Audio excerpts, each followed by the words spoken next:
হাসিনাকে যদি ফেরত না দেয় তাহলে কি ভারত বাংলাদেশের সাথে কূটনৈতিক সম্পর্ক রাখতে পারবে কিনা সেই প্রশ্নটা কি কোন সরকার করেছে?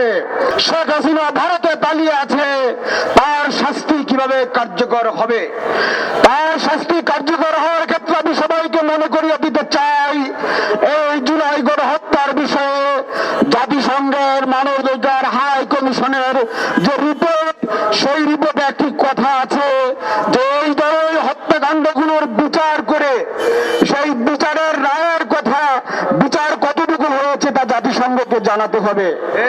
আমাদের প্রশ্ন হলো, শেখ হাসিনার ফাঁসির রায় হয়েছে, শেখ হাসিনাকে আমরা এখনো বাংলাদেশে আনতে পারিনি, কিন্তু সেই বিষয়টি কি জাতিসংঘকে জানানো হয়েছে? জাতিসংঘের মানবাধিকার কমিশনকে কি জানানো হয়েছে?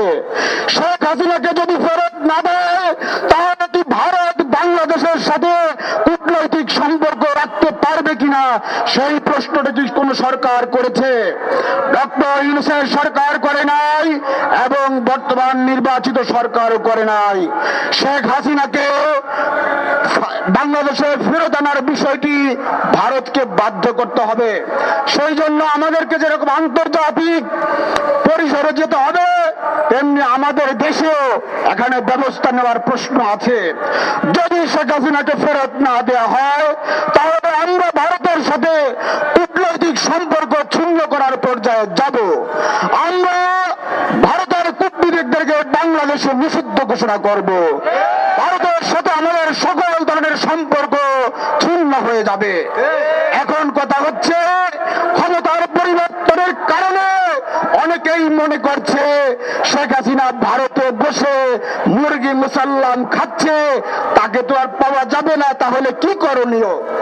সরকারও জুলাইয়ের যে গণহত্যা হয়েছে, জুলাইয়ের যে বিপ্লব হয়েছে তা ইতিমধ্যে অস্বীকার করেছে, তাহলে কি হবে? সেই বিষয়ে বক্তব্য দেওয়ার জন্য আপনাদের সামনে এসেছি। আমাদের স্পষ্ট কথা, 6 মাসের মধ্যে সকল বিচার সম্পন্ন করে শাস্তি কার্যকর করতে হবে।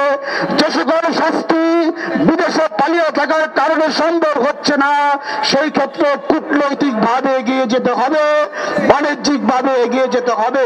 যে সকল দেশ জুলাই গণহত্যার খুনিদের আশ্রয় দেবে, বাংলাদেশ তাদের সাথে কোনো কূটনৈতিক সম্পর্ক রাখতে পারবে না, তাদের সাথে কোনো বাণিজ্যিক সম্পর্ক থাকবে না। এবং আমরা প্রয়োজনে ভারতীয় পণ্য বর্জন কর্মসূচির দিকে যাব। বাংলাদেশের কোন দোকানে, কোন মার্কেটে ভারতীয় পণ্য বিক্রি হবে না যতক্ষণ শেখ হাসিনাকে ফেরত না দেওয়া হয়।